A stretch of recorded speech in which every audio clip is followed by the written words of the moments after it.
lecture we have completed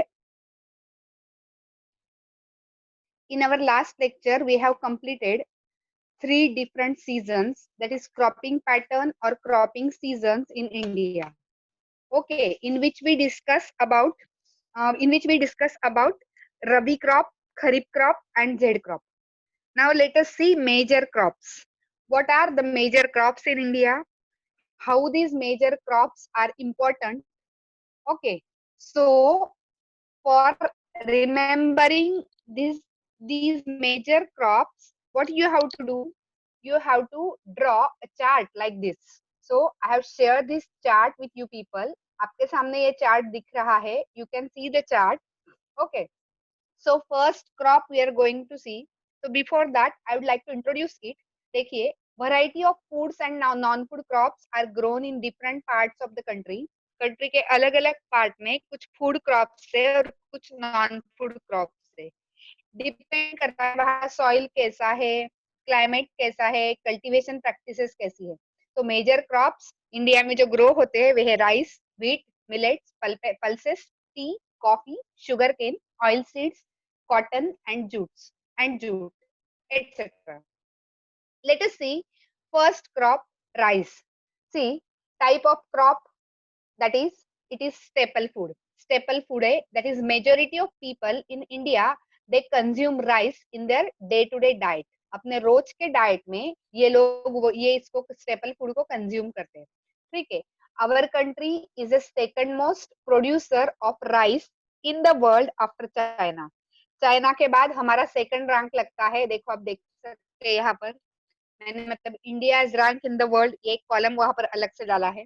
उसके बाद मतलब नेक्स्ट इज कौन से सीजन में ये मतलब ग्रो किया जाता है. In kharif season this crop is grown.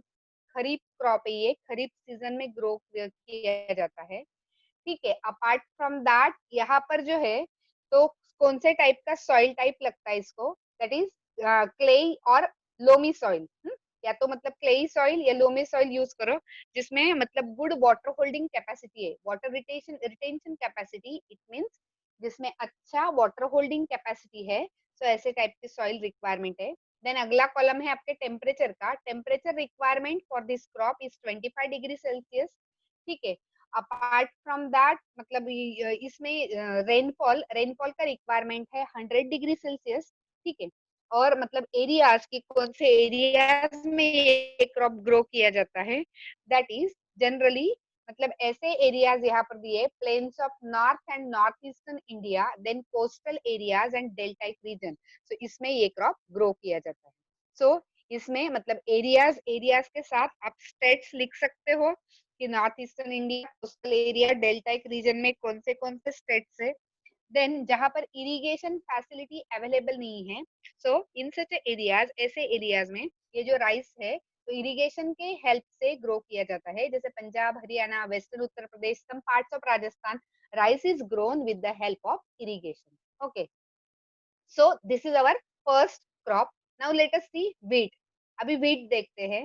Wheat जो है ये सेकंड मोस्ट इम्पोर्टेंट क्रॉप है, सेरियल क्रॉप है. सो ये भी मेन फूड क्रॉप है, स्टेपल डाइट है इंडियंस का. North and north western part of the country में मतलब इंडिया जो है तो इंडिया में इंडियंस जो है वो इसको डे टू डे डाइट में कंज्यूम करते हैं. So north and north western part में रहने वाले इंडियंस. ठीक है. ये जो रबी क्रॉप है इसको कूल ग्रोइंग सीजन लगता है. उससे पहले देखो ये बुक में नहीं है बट ये फाइंड आउट करके लिखा गया है. इंडिया का रैंक 4th है व्हीट प्रोडक्शन में. ठीक है. सीजन कौन से सीजन में ग्रो होता है, ये रबी क्रॉप है. ओके, रबी क्रॉप है पर रबी क्रॉप में भी उसका मतलब कंडीशंस क्या है कि मतलब सोइंग सीजन जो है तो वो ग्रोइंग सीजन सोइंग सीजन में कूल होना चाहिए. ठीक है. सीजन कूल होना चाहिए at the time of sowing and growing. And जब राइपनिंग है उस वक्त ब्राइट सनशाइन एक्सपेक्टेड है. यहाँ मतलब सॉइल टाइप मतलब वहां पर कैसी लगती है, वेल ड्रेन फर्टाइल सॉइल जो है. और मतलब जैसे हेवी टेक्सचर की जैसे clayey, loamy soil, black soil, ये मतलब विट कल्टीवेशन के लिए आइडियल सॉइल है. ठीक है. टेम्परेचर कितना लगता है इसमें, टेम्परेचर जो है 50 to 75 centimetre 50 to 75 centimetre rainfall लगता है, और टेम्परेचर में ऐसे ही बताया हुआ है कि मतलब 10 to 15 degree Celsius at the time of sowing and 25 to 28 degree Celsius at the time of ripening, जैसे मैंने एक्सप्लेन किया वैसा। एनुअल रेनफॉल रिक्वायरमेंट जो है 50 to 75 सेंटीमीटर इतना है। देन ये जो एरियाज की जहां पर ये ग्रो किया जाता है वो है बेटा Ganga Satluj plain, that is Punjab, Haryana, western Uttar Pradesh, northern Rajasthan, Madhya Pradesh. So ये वाला एरियाज आ गए, ये वाले एरियाज आ गए गंगा सतलज प्लेन में, मतलब ये वाले स्टेट्स आ गए, and Bihar and Madhya Pradesh. So these are major wheat producing states in India. ये इंडिया के मेजर व्हीट प्रोड्यूसिंग स्टेट्स है। सो अगला क्रॉप देखते हैं मिलेट्स। अभी मिलेट्स में हम 3 क्रॉप पढ़ने वाले हैं, वो डायरेक्ट मैंने ऐसे ही लिए है, जवार, बाजरा एंड रागी। ठीक है, अभी देखो बेटा, तो ये जो सारे मिलेट्स है, अभी जनरली मतलब मिलेट्स मतलब क्या, मिलेट्स का मीनिंग होता है कोर्स ग्रेन। ठीक है, जिसको दानेदार ग्रेन है और जिसकी मतलब भाकरी बनती है। So such a grain is known as millets. तो इसको हम millets बोलते हैं। So there are 3 kinds of millets produced in India. India में 3 टाइप के millets प्रोड्यूस होते हैं। पहला है जवार। तो जवार ये कोर्स ग्रेन मिलेट के टाइप में जाता है। ठीक है, इसको मतलब जनरली मतलब इंडिया और इंडिया के आसपास के थोड़े बहुत कंट्री इसको कंज्यूम करते हैं, इसके लिए वर्ल्ड में रैंक आने का कोई इश्यू ही नहीं इसका। ठीक है, देन कोई भी सीजन में ग्रो हो सकता है, मतलब खरीफ भी चलता है और रबी भी चलता है, कोई भी मतलब जेड तो नेसेसरीली चलेगा नहीं क्योंकि ये 2 मंथ्स का क्रॉप नहीं है। ठीक है, सो कोई भी खरीफ या रबी ये दोनों सीजन इसको चलते हैं। Apart from that soil type का रिक्वायरमेंट इसके लिए है, दैट इज ब्लैक या regur soil. Black soil is also known as regur soil और एल्यूवियल सॉइल। एवरेज रेनफॉल का रिक्वायरमेंट इसमें इसका मतलब 100 सेंटीमीटर, बिलो 100 सेंटीमीटर। टेम्परेचर जो है 26 to 33 डिग्री सेल्सियस इतना रिक्वायरमेंट है इसका। It is not given in book but I found it. So 26 to 33 degree Celsius इतना है और बिलो 100 सेंटीमीटर रेनफॉल है। इतना ज्यादा रेनफॉल मतलब नहीं रहा तो भी चलता है यहाँ पर। ठीक है, ये ना स्टर्डी क्रॉप है कि जो मतलब लेस जहाँ पर सॉइल कवर है वहां पर भी ये ग्रो होता है अच्छे से। So that's why we can say that it is a sturdy crop. और मेजर एरियाज की जहाँ ये जवार प्रोड्यूसिंग स्टेट्स देखो, eastern Maharashtra that is a major area. Then apart from that other areas include western Uttar Pradesh है, वेस्टर्न मध्य प्रदेश है, then eastern Rajasthan है, आंध्र प्रदेश है, Telangana, Tamil Nadu. these states are major जवार प्रोड्यूसिंग स्टेट्स। सेकंड मिलेट है हमारा बाजरा। बाजरा भी कोर्स ग्रेन मिलेट है। एनी सीजन मतलब ये खरीफ सीजन का भी होता है, रबी सीजन का भी होता है। ये सैंडी और शेलो ब्लैक सॉइल में ग्रो हो जाता है, मतलब any type of soil, Sandy soil है, शेलो या ब्लैक सॉइल है, कोई भी टाइप के सॉइल में ये ग्रो होता है। इस पर मतलब टेम्परेचर का रिक्वायरमेंट होता है 20 to 28 degree Celsius, 40 to 75 degree Celsius centimetre तक का रेनफॉल लगता है। टेम्परेचर कितना बताया, 20 to 28 डिग्री सेल्सियस, और मतलब रेनफॉल 40 to 75 डिग्री 75 सेंटीमीटर। और मेजर मतलब bajra producing states are Rajasthan, then other areas including Uttar Pradesh, Gujarat, Maharashtra, Telangana and Andhra Pradesh. These states are major bajra producing states. Third important millet in India is ragi. Ragi जो है ये भी again it is coarse grain. Any season दोनों में से कौन से भी सीजन में ग्रो होता है। Soil Sandy, loamy, red, black, shallow black, कोई भी टाइप का सॉइल जनरली चल जाता है। देन एवरेज टेम्परेचर इसमें चाहिए 18 to 28 degree Celsius. Then rainfall चाहिए 60 to 80 सेंटीमीटर का। एंड कर्नाटका लार्जेस्ट प्रोड्यूसर है रागी का, और उसके बाद उत्तराखंड, तमिलनाडु एंड महाराष्ट्र, यहाँ पर भी रागी प्रोड्यूस होती है। रेड कलर का ये मतलब दानेदार ग्रेन है रागी।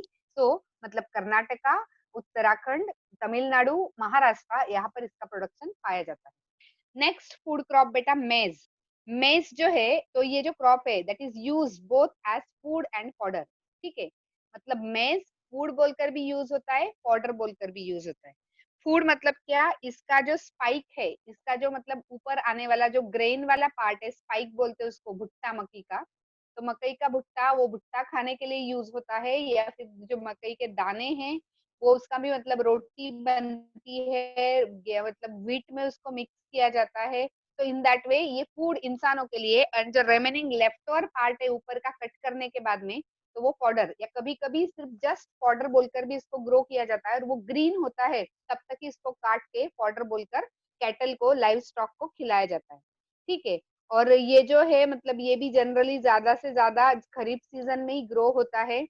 इसको मतलब जो सॉइल टाइप लगता है, that is old alluvial soil, जो है इसके लिए आइडियल है। एवरेज टेम्परेचर का रिक्वायरमेंट इसके लिए 21 degree Celsius to 32 degree Celsius इतना होना चाहिए।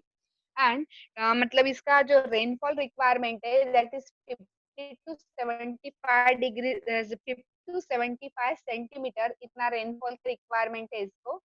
Then apart from that Karnataka, Madhya Pradesh, Andhra Pradesh, Telangana, Bihar, ये मेजर प्रोड्यूसर्स है मेज के। और मतलब apart from these states, UP, Rajasthan, Maharashtra, यहाँ भी मतलब मेज जो है उसका प्रोडक्शन लिया जाता है। So maize is also important crop used as food and fodder. Food and fodder दोनों बोलकर वो यूज होता है। उसके बाद है बेटा पल्सेस। ठीक है। अभी इंडिया जो है लार्जेस्ट प्रोड्यूसर्स भी है पल्सेस का, और लार्जेस्ट कंज्यूमर्स भी है। ठीक है। लार्जेस्ट प्रोड्यूसर मतलब क्या, हम ही सबसे ज्यादा पल्सेस वर्ल्ड में ग्रो करते हैं। एट द सेम टाइम हम ही ज्यादा से ज्यादा पल्सेस हमारे डाइट में, हमारे मतलब डे टू डे फूड में हम इसको कंज्यूम करते हैं, यूज करते हैं इसका। ठीक है। ये लेग्यूमिनस क्रॉप है। लेग्यूमिनस क्रॉप मीन्स व्हाट, इसका जो प्रोडक्शन है वो सेइंग होती है, और उसको खोल के उसमें से दाने निकलते हैं, दैट इज लेग्यूमिनस क्रॉप। ठीक है। इंडिया फर्स्ट प्रोड्यूसर है वर्ल्ड में, मतलब फर्स्ट रैंक लगता है इंडिया का वर्ल्ड में पल्सेस के प्रोडक्शन में। दोनों सीजन में ग्रो किए जाते हैं। कुछ जो पल्सेस है तो वो खरीफ सीजन के हैं, कुछ जो है वो रबी सीजन के हैं। इसमें ड्राई लाइट सॉइल लगती है, मतलब बहुत ज्यादा रेनफॉल रिक्वायरमेंट है ऐसा नहीं है। Dry light soil, soil cover कम है तो भी ये ग्रो हो जाते हैं। टेम्परेचर का रिक्वायरमेंट है 20 टू 30 degree Celsius. Apart from that मतलब जो रेनफॉल लगता है 50 टू 75 सेंटीमीटर, इतना रेनफॉल होना चाहिए। MP, that is Madhya Pradesh, Maharashtra, Uttar Pradesh and Rajasthan, so these states are major producer of pulses. Pulses के मेजर प्रोड्यूसर। अगले इस पर आ जाइए, अगले पेज पर, और यहाँ पर देखिए शुगर केन। ठीक है। अभी ये जो शुगर केन है, ये पल्सेस के बारे में एक बात बताना भूल गई। पल्सेस जो है तो मतलब ये ड्राई कंडीशन में सरवाइव होता है। अपार्ट फ्रॉम दैट कुछ जो पल्सेस है तो वो सॉइल में फर्टिलिटी ऐड करते हैं। कैसे फर्टिलिटी ऐड करते हैं, सॉइल में मतलब एटमॉस्फेयर में से वो नाइट्रोजन जो है तो वो कंज्यूम करते हैं और वो सॉइल में फिक्स करते हैं। ठीक है। एयर से लेते हैं और वो सॉइल को देते हैं, and that's why fertility level इसको ऐड होता है। और इस वजह से कभी कभार ये जो मतलब ये क्रॉप जो है तो ये मतलब रोटेशन में भी फार्मर्स लेते हैं, ताकि सॉइल फर्टिलिटी जो ड्रेन हो रही है, कम हो रही है, तो वो रीगेन हो जाए। Then food crops other than grain. अभी तक हमने ग्रेन ग्रेन ही देखे, अभी ये भी फूड क्रॉप्स है पर ये ग्रेन के रूप में नहीं है, ये अदर टाइप में ग्रो होते हैं। सो शुगर केन जो है तो ये ट्रॉपिकल और सब ट्रॉपिकल क्रॉप है, और हॉट और ह्यूमिड क्लाइमेट में ये ग्रो होता है। देखो इसके लिए मैंने लिखा है ये प्लांटेशन क्रॉप है। ठीक है। जनरली मतलब शुगर केन के प्लांटेशन होते हैं, क्योंकि छोटे से एरिया में शुगर केन ग्रो करना दैट इज नॉट सफिशियंट, क्योंकि इसमें पूरा एक साल लगता है। ठीक है। इंडिया सेकंड लार्जेस्ट प्रोड्यूसर है शुगर केन का, आफ्टर ब्राजील। ब्राजील फर्स्ट है यहाँ, और इंडिया जो है ये सेकंड मोस्ट प्रोड्यूसर है, second largest producer of sugar cane. ठीक है। इसके बाद ये जो मतलब क्रॉप है ये एन्युअल है, मतलब कोई भी एक सीजन इसको लगता नहीं, सारे सीजन इससे क्रॉस होते हैं, that's why this crop is known as annual crop. ठीक है। इसके लिए सॉइल का रिक्वायरमेंट कैसा है, फर्टाइल एंड वेल ड्रेन। कैसी टाइप की सॉइल लगती है, fertile soil, well drain soil लगती है। ठीक है। देन मतलब टेम्परेचर इसमें लगता है 21 टू 27 डिग्री सेल्सियस, इतना मैक्सिमम टेम्परेचर होना चाहिए। रेनफॉल जो है 75 टू 100 डिग्री, हाँ सॉरी 75 टू 100 सेंटीमीटर, इतना रेनफॉल होना चाहिए। और major sugar cane producing states are Uttar Pradesh, Maharashtra, Karnataka, Tamil Nadu, Telangana and Andhra Pradesh. So these are major sugarcane producing states in India. So इसमें याद रखो temperature 21 to 27 degree Celsius और rainfall 75 to 100 centimeter. ठीक है. Then oil seeds. सो oil seeds जो है तो मतलब ये स्पेशली यूज काय के लिए होते हैं, they are use as cooking medium. ठीक है, कुकिंग मीडियम बोलकर यूज होते हैं. और इंडिया जो है तो second largest producer of oil seed का सेकंड लार्जेस्ट प्रोड्यूसर है. और अपने फर्स्ट नंबर पर, अपने पहले नंबर पर चाइना है. तो पहला नंबर चाइना का है और सेकंड नंबर अपना इंडिया का है. ठीक है, तो ऑयल सीड का प्रोडक्शन भी इंडिया में अच्छे से होता है. सो अभी ये देखो मतलब क्रॉप कैसा है. मतलब यहाँ खरीफ क्रॉप है ग्राउंडनट, रबी क्रॉप है linseed and mustard and both castor. मतलब जो कैस्टर है तो वो मतलब रबी भी है खरीफ भी है. सो डिपेंड करता है कि मतलब कौन सा क्रॉप जो है तो आप ले रहे हैं, तो आइदर वो खरीफ है या रबी है या दोनों सीजन में ग्रो किया जा सकता है. तो सॉइल का रिक्वायरमेंट कैसा है यहाँ, सैंडी सॉइल लगता है, Sandy loamy and black soil groundnut के लिए स्पेशली. ठीक है. देन अपार्ट फ्रॉम दैट अभी depends on the type, temperature आप क्या ग्रो कर रहे हैं तो वो टेम्परेचर उस पर डिपेंड करेगा कि आप ग्राउंडनट ग्रो कर रहे हैं या तो फिर मस्टर्ड या तो फिर सीसेम. तो मतलब आप लिनसीड क्या ग्रो कर रहे हैं उस पर डिपेंड करता है कि टेम्परेचर कितना लगेगा. देन अगेन सेम, मतलब रेनफॉल कितना लगेगा तो मतलब कौन सा ऑयल ग्रो कर रहे उस पर डिपेंड करेगा कितने सेंटीमीटर रेनफॉल चाहिए. ग्राउंडनट के प्रोड्यूसर देखो आंध्र प्रदेश, तेलंगाना, गुजरात, महाराष्ट्र, तमिलनाडु एंड कर्नाटका. देन दूसरे जो ऑयल सीड्स है उसमें मतलब मध्य प्रदेश, पंजाब, हरियाणा, उत्तर प्रदेश, ईस्टर्न राजस्थान, बिहार, वेस्ट बंगाल, आसाम, ये सभी जगह पर ऑयल सीड का प्रोडक्शन होता है.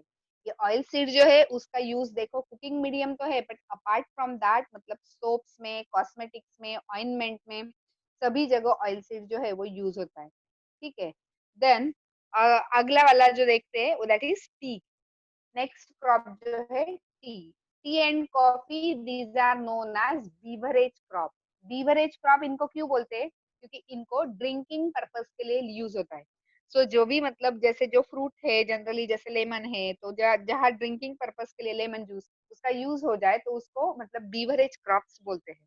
ठीक है. अभी टी जो है तो ये भी प्लांटेशन क्रॉप है. इंडिया का रैंक जो है वो थर्ड है टी प्रोडक्शन में. Okay. So India ranks on third place in the production of T. चाय के प्रोडक्शन में थर्ड रैंक लगता है. और मतलब इसके लिए देखो ये एक बात याद रखो कि ये प्लांटेशन एग्रीकल्चर का हिस्सा है, बीवरेज क्रॉप है ये तो मैंने बताया. और पुराने टाइम में टी प्लांटेशन जो है बहुत सारे इंडियंस इसको ओन करते थे. टी प्लांट्स जो है ट्रॉपिकल और सब ट्रॉपिकल दोनों क्लाइमेट में बहुत अच्छे से ग्रो होते हैं. फर्टाइल वेल ड्रेन सॉइल लगती है, ये हो गया. बट अपार्ट फ्रॉम दैट इसको ना वार्म और मॉइस्ट फ्री क्लाइमेट लगता है थ्रू आउट द ईयर. और बीच में फ्रिक्वेंट शॉर ऑफ रेन मतलब वो जरूरी है. और तो इसके लिए मतलब जैसे ये जो स्पेसिफिक एरिया में ही टी ग्रो कर सकते हैं. ऐसा नहीं कि टी उठा के कहाँ भी मतलब लगा दो प्लांट तो कहीं भी ग्रो हो जाएगा. It's not that. तो इसके लिए स्पेशल क्लाइमेटिक कंडीशंस रिक्वायर्ड है. तो इसके लिए टी जो है तो मतलब ये 2008 में जब कैलकुलेट किया था तो इंडिया का रैंक थर्ड था. इसमें भी फर्स्ट चाइना ही है. एनुअल क्रॉप है, पूरा 1 ईयर लगता है इसको. Deep fertile and well drain soil लगती है जो अभी मैंने बताई, जो रिच होनी चाहिए ह्यूमस में.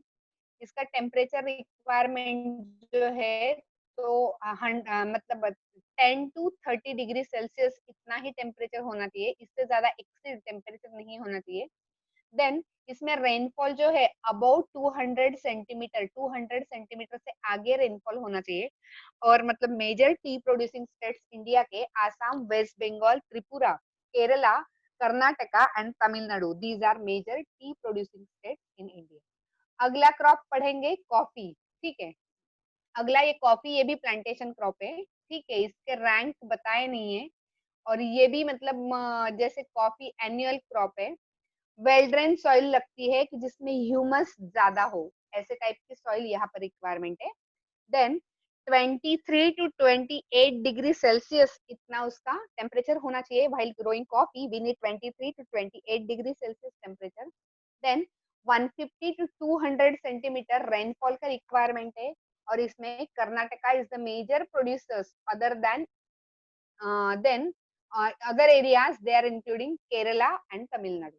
केरला एंड तमिलनाडु यहाँ पर भी मतलब कॉफी का प्रोडक्शन होता है, बट कर्नाटका जो है यहाँ पर सबसे ज्यादा कॉफी प्रोडक्शन जो है वो होता है. और उसमें एरिया है बाबा बुदान हिल्स. तो बाबा बुदान हिल्स जो है वो कॉफी के लिए बहुत ज्यादा फेमस है. इंडिया में जो कॉफी ग्रो की जाती है वो इमेन वैरायटी है. ठीक है. सो सॉरी, इमेन से लाई हुई अरेबिका वैरायटी. इमेन जो है एक कंट्री है, यहाँ से मतलब वो जो सीड लाया हुआ था वो इंडिया में उसका प्लांटेशन सक्सेसफुल हुआ. तो इमेन से आई हुई अरेबिका वैरायटी जो है तो वो बहुत फेमस है इंडियन कॉफी के लिए. उसके बाद बेटा हॉर्टिकल्चर क्रॉप स्टडी करते हैं. हॉर्टिकल्चर क्रॉप्स जो है तो that is fruits and vegetables, that is known as horticulture, जिसमें cultivation of fruits and vegetables. So such a crops and known as horticulture crop. ठीक है. इंडिया का नंबर सेकंड है हॉर्टिकल्चर में भी, क्योंकि चाइना यहाँ भी हमसे आगे है. तो कोई भी एनी सीजन में ग्रो होते, कुछ जेड सीजन के भी है, कुछ खरीफ के है और कुछ रबी के है. So any kind off season मतलब वो क्रॉप क्या ले रहे हैं आप उस पर डिपेंड करता है कि ये खरीफ में होगा, रबी में होगा या जेड में होगा. ठीक है. सॉइल वेरिएबल, अलग अलग टाइप की सॉइल चल जाती है. टेम्परेचर रेनफॉल डिपेंड करता है मतलब आप क्रॉप क्या ले रहे हैं. और ऑल ओवर इंडिया में मतलब ये जो फ्रूट्स एंड वेजिटेबल्स है वो ग्रो होते हैं. पर फिर भी जैसे मतलब मैंगोज जो है तो महाराष्ट्र, आंध्र प्रदेश, तेलंगाना के. देन यूपी, वेस्ट बंगाल के. ऑरेंजेस जो है नागपुर और चेरापूंजी के. बनानास जो है वो केरला, मिजोरम, महाराष्ट्र एंड तमिलनाडु के. लीची एंड गावा जो है तो ये उत्तर प्रदेश, बिहार, मेघालय के. पाइनएप्पल्स आंध्र प्रदेश, तेलंगाना, महाराष्ट्र के. Grapes, then apple, pears, apricots, walnuts जो है वो जम्मू एंड कश्मीर के और हिमाचल प्रदेश के. तो ये मतलब ग्रेट डिमांड में फेमस फ्रूट्स है जो अपनी अपनी जगह के. इसके लिए ये कुछ फ्रूट्स के लिए जो है तो इंडिया मतलब फेमस है. 13% वर्ल्ड के वेजिटेबल्स हम एक्सपोर्ट करते हैं. और इंडिया जो है तो P, cauliflower, onion, cabbage, tomato, brinjal, potato उसका इम्पोर्टेंट प्रोड्यूसर है. ठीक है. Now non food crops. अभी जो नॉन फूड क्रॉप्स है तो उसमें हम मतलब ये दो ही क्रॉप देखेंगे, एक रबर और दूसरा फाइबर क्रॉप. फाइबर में मतलब कॉटन एंड जूट. ठीक है. अभी ये जो अब तक जो देखे वो फूड क्रॉप्स. तो फूड क्रॉप्स मतलब क्या, हमारे खुद के कंजम्पशन के लिए और कभी लाइव स्टॉक के कंजम्पशन के लिए ये इंपॉर्टेंट है. नाउ नॉन फूड क्रॉप्स जो है तो वो भी उतने ही इंपॉर्टेंट है क्योंकि इसके वजह से हमारी इकोनॉमी स्ट्रांग होती है. सो रबर जो है तो रबर इक्वेटोरियल क्रॉप है. इक्वेटोरियल क्रॉप मतलब क्या, इक्वेटर के आसपास वाले एरिया में अच्छे से ग्रो होता है, उसको स्पेशल कंडीशन रिक्वायर होती है. ट्रॉपिकल, सब ट्रॉपिकल एरियाज में ये मतलब ग्रो होता है. मॉइस्ट और ह्यूमिड क्लाइमेट इसको लगता है. और रेनफॉल जो है तो मोर देन 200 सेंटीमीटर इतना रेनफॉल होना चाहिए. और टेम्परेचर 25 डिग्री सेल्सियस. तो rubber important industrial raw material है और mainly Kerala, Tamil Nadu, Karnataka, Andaman and Nicobar islands और गैरो हिल्स ऑफ मेघालय यहाँ पर ग्रो होता है. 2012-13 में रैंक देखा गया था तो इंडिया का रैंक फोर्थ है. देखो मैंने लिखा है कि रबर नॉन फूड क्रॉप है, फोर्थ रैंक है इंडिया का. वेल ड्रेन, लाइटरेट और लोमे सॉइल लगती है. 25 डिग्री सेल्सियस के अबाउट टेम्परेचर होना चाहिए. अबाउट 200 सेंटीमीटर रेनफॉल होना चाहिए. और Kerala, Karnataka, Tamil Nadu, Andaman and Nicobar islands these are major rubber producing states in India. Now इसके बाद देखते हैं मतलब कॉटन फाइबर क्रॉप्स. तो फाइबर क्रॉप्स में कॉटन एंड जूट गिवन है. तो ठीक है. तो सबसे पहले हम कॉटन स्टडी कर लेते हैं. तो कॉटन, जूट, हेम्प और नेचुरल सिल्क ये चार टाइप के मेजर फाइबर क्रॉप्स इंडिया में ग्रो होते हैं. इसमें जो पहले तीन है ना, कॉटन, जूट एंड हेम्प, ये नेचुरल प्रोडक्ट है. और जो मतलब ये सिल्क है that is obtain from cocoon, वो कुकुन से ऑब्टेन किया जाता है. देन और मतलब इवन सिल्क वर्म्स जो है तो वो मतलब मलबेरी लीव्स पर उनको फीड किया जाता है, उनको ग्रो किया जाता है और फिर उनसे सिल्क ऑब्टेन किया जाता है. सो सिल्क रियरिंग को हम सेरिकल्चर बोलते हैं, ये पता है. नाउ कॉटन को देखते हैं. कॉटन जो है मतलब इसको बोलते हैं कि कॉटन मतलब इंडिया में ही ग्रो हुआ था. India is the original home for cotton. ठीक है.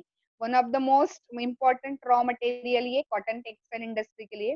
2014 में मतलब जब कैलकुलेशन हुआ था तो सेकंड लार्जेस्ट प्रोड्यूसर कॉटन का इंडिया ही है आफ्टर चाइना।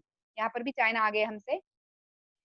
कॉटन ग्रो मतलब अच्छे से ग्रो होता है ड्रायर पार्ट्स में। जो ड्रायर पार्ट्स है, जो मतलब एकदम ड्राई पार्ट है, जैसे ब्लैक कॉटन सॉइल है डेक्कन प्लेट्यू का, जहाँ पर मतलब ड्राई स्पेल ज्यादा होता है वेट से, तो ऐसे ड्राई स्पेल वाले एरियाज में कॉटन ग्रो होता है। तो ये फाइबर क्रॉप है, इस सेकंड रैंक लगता है, खरीफ सीजन में ग्रो होता है। इसको हाई टेम्परेचर रिक्वायरमेंट है। देन ब्लैक सॉइल में ग्रो होता है। लाइट ये चाहिए इसको, रेनफॉल चाहिए, या फिर इरिगेशन के हेल्प से भी ये ग्रो हो सकता है। 210 फ्रॉस्ट फ्री डेज चाहिए, bright sunshine eight the time of growth. ये खरीफ क्रॉप है, ये बताया। 6 to 8 months इसको मैच्योरिटी के लिए लगता है। और मेजर कॉटन प्रोड्यूसिंग स्टेट है Maharashtra, Gujarat, Madhya Pradesh, Karnataka, Andhra, then Punjab, Haryana and UP. ठीक है, कोई भी 5 स्टेट्स भी लर्न कर लिए तो भी बहुत हो जाता है। अभी जूट मैंने यहाँ लिखा नहीं है, आप लोग जूट का कॉलम ऐड करेंगे आपके नोट्स में और लिखो। मतलब इसको गोल्डन फाइबर बोलते हैं। Well drain fertile soil, soil types में आएगा। ठीक है। और मतलब ऐसे फ्लड प्लेन्स जहां पर सॉइल हर साल रिन्यू होती है, एवरी ईयर सॉइल जहां पर रिन्यू होती है, सो वो वाला मतलब जो एरिया है that is ideal for production of jute. High temperature लगता है at the time of growth. West Bengal, Bihar, Assam, Orissa, Meghalaya, ये मेजर जूट प्रोड्यूसिंग स्टेट है। ये मेजर एरिया है जहाँ पर जूट का प्रोडक्शन होता है। इससे अभी इसके यूजेस क्या है? Gunny bags, mats, ropes, yarn, carpet, other artifacts due to its high cost. मतलब ये क्या हो रहा है, मतलब बहुत सी चीजें बनती है इससे, पर इसका कॉस्ट ज्यादा है। तो इससे सिंथेटिक फाइबर्स के कंपैरिजन में, जैसे मतलब ये जो है, तो इसका मार्केट कम होते जा रहा है, क्योंकि स्पेशली नायलॉन से बनी जो नॉन वोवन फैब्रिक वगैरह है, तो पैकिंग मटेरियल के लिए जूट से ज्यादा प्रीफर करते लोग, क्योंकि जूट महंगा है। और महंगा होगा भी ना, उसके लिए रीजन है। जूट क्यों महंगा है, उसके लिए मतलब रीजंस गिवन है कि मतलब जूट जो है, तो उसको फार्मर पहले उसको ग्रो करेगा। ओके, उसको मतलब प्रोसेस करके फिर वो मतलब इसमें विविंग इंडस्ट्री में जाएगा, वीव होके उसके मतलब ये बनेगा, क्लोथ बनेगा जूट का, और फिर उसकी बैग्स वगैरह बनेगी। So it requires lot of processing, और हर एक स्टेप ऑफ प्रोसेसिंग में वैल्यू ऐड होता है। We know this thing. तो इसके लिए मतलब जो जूट है, तो ये जूट मतलब मार्केट में इसका जो ये है स्पेल, वो भी कम होता जा रहा है। और मतलब जो नॉन ओवन फैब्रिक वगैरह जो है, तो इसका स्पेल जो है वो बढ़ता जा रहा है, क्योंकि इसका मतलब जो रेट है एज कम्पेयर टू जूट, तो वो थोड़ा सस्ता है, चीप है, एंड दैट्स व्हाई मार्केट में इसका इम्पोर्टेंस बढ़ रहा है। चलो बेटा, हेडिंग दो अभी। Hello ma'am. हाँ बेटा। मैम ये आपने जो ये जो बनाया है ये चार्ट, वो एक बार आप पूरा ये जूम आउट करिए ना, तो मैं उसका ये ले लूंगा स्क्रीनशॉट। बेटा मैंने ग्रुप पे भेजा है इसका, पीडीएफ फाइल अच्छा। बना के भेजी है। अच्छा ठीक है, चलेगा। हाँ, ये जो चार्ट मैंने शेयर किया है ना, तो this chart I share on group, अपने व्हाट्सएप ग्रुप पे मैंने ये शेयर किया है पीडीएफ फाइल के रूप में। हर कोई इसको मतलब ये ले लो, पीडीएफ फाइल ओपन करके लिख लो हाथ से, क्योंकि उसका प्रिंट लेंगे तो प्रिंट पता नहीं तुम लोग पढ़ोगे भी नहीं, पढ़ोगे या नहीं। बट अगर मतलब इसका आपके साथ रहा, मतलब लिखा हुआ रहा सेल्फ हैंड राइटिंग में, तो एक बार हाथ के नीचे से जाएगा, so that will be easy to memorise, तो इजीली आपको याद हो जाएगा। चलो अगला part, technological and institutional reforms. ठीक है। अभी इंडिया का बैकबोन एग्रीकल्चर है। सो मतलब गवर्नमेंट ऑफ इंडिया ने कुछ स्टेप्स लिए थे इंडियन एग्रीकल्चर को इम्प्रूव करने के लिए। तो प्रीवियस पेजेस में हमने ये देखा कि थाउजेंड्स ऑफ ईयर से मतलब इंडिया में एग्रीकल्चर प्रैक्टिसाइज किया जा रहा है। ठीक है। कुछ मतलब कंटिन्यूअस सेम लैंड का यूज हो रहा है, तो इसके लिए क्या हुआ कि एग्रीकल्चर डेवलपमेंट का जो पेस है, पेस मतलब स्पीड, तो वो धीरे धीरे कम हो रहा है। सो इरिगेशन में डेवलपमेंट आया, फिर भी अभी भी कुछ पार्ट जो ऐसा है इंडिया का कि वहां पर आज भी फार्मर मानसून रेन पर ही डिपेंड है। सभी जगह पर इरिगेशन फैसिलिटी अवेलेबल नहीं हुई है। देन ग्रोइंग पॉपुलेशन, ये एक सीरियस चैलेंज है, मतलब इंडिया के आगे, इंडियन इकोनॉमी के आगे कितने बड़े पॉपुलेशन को फीड करना है। देन एग्रीकल्चर जो है अपार्ट फ्रॉम दैट 60% लोगों को लाइवलीहुड प्रोवाइड करता है। तो इसके लिए एग्रीकल्चर को मतलब ज्यादा से ज्यादा मतलब रिफॉर्म्स या इम्प्रूवमेंट्स इसमें होनी चाहिए, तो इसके लिए कुछ कोशिश हुई थी। तो that is given in technological and institutional reform. ठीक है, सो अभी ये टेक्नोलॉजिकल एंड इंस्टीट्यूशनल रिफॉर्म्स क्या हुए, तो ये हम स्टडी करते हैं। जैसे फर्स्ट है collectivisation, consolidation of holding, cooperation and abolition of zamindari. तो मतलब ये इंस्टीट्यूशनल रिफॉर्म्स कैरी आउट हुए थे आफ्टर इंडिपेंडेंस। इंस्टीट्यूशनल रिफॉर्म्स मतलब क्या कि ये जो एग्रीकल्चर, ये जो इंस्टीट्यूशन है, तो इसमें कुछ चेंजेस इंट्रोड्यूस किए जाए रिगार्डिंग मतलब कलेक्टिवाइजेशन प्रोग्राम। कलेक्टिवाइजेशन प्रोग्राम मतलब जिनका फार्म साइज छोटा छोटा है, तो ऐसे लोगों ने क्या करना है कि मिलकर उसमें कलेक्टिव फार्मिंग करना चाहिए। लास्ट ईयर हमने स्टालिन केस में पढ़ा था ना, लास्ट ईयर जो मतलब स्टालिन का था, ये क्या बोलते हैं उसको, for example collectivisation programme Russian revolution में। तो उसमें जैसे कलेक्टिवाइजेशन करो, consolidation of holding. Consolidation of holding मतलब क्या, जिसके पास ज्यादा जमीन है, तो मतलब उसको गवर्नमेंट के अंडर में कुछ लॉ बनाए थे कि सो एंड सो मतलब इतने एकड़ तक का एक इंसान पर चाहिए, एक इंसान के नाम पर होनी चाहिए, और बची हुई जो है तो वो मतलब वो गवर्नमेंट में जाएगी, और फिर जो लैंडलेस पीजेंट्स है उनको बांटी जाएगी, ऐसे कुछ था। देन कॉपरेशन, देन एक दूसरे को कॉपरेट करो, एंड जमींदारी सिस्टम जो है तो उन्होंने एबॉलिश किया था। तो ये जो इंस्टीट्यूशनल रिफॉर्म्स जो है तो मतलब इंडिपेंडेंस के टाइम में आया। तो इंस्टीट्यूशनल रिफॉर्म्स, टेक्नोलॉजिकल रिफॉर्म्स, अलग अलग हेडिंग दो आप इसका, और उसमें फिर ये लिखो। तो लैंड रिफॉर्म्स जो है तो ये फर्स्ट 5 ईयर प्लान का मेन फोकस रहा था। इसमें right of inheritance, right of inheritance मतलब क्या कि देखो मेरे पापा के प्रॉपर्टी में मेरा इक्वल शेयर है, मेरे और मेरे दोनों भाइयों का, इंक्लूडिंग मेरी मम्मी। ठीक है, तो हम सबका मतलब फादर की प्रॉपर्टी में इक्वल शेयर है, that is right to inheritance. तो इसके वजह से क्या हो रहा है कि एक खेत के मतलब सपोज मेरे पापा का एक ही खेत है, तो उसमें हम 3 लोग हैं अभी, मेरे दोनों भाई और मैं। तो उसके 3 मतलब वो एक खेत जो है that will B divided into 3। Fragmentation मतलब क्या, उसके टुकड़े टुकड़े होना। तो वो जो एक खेत है तो वो 3 पार्ट में डिवाइड हो जाएगा। ठीक है, और मतलब इससे क्या होगा कि लैंड होल्डिंग साइज जो है वो और अनइकोनॉमिकल छोटा छोटा होता जाएगा, तो ये एक ड्रॉबैक है।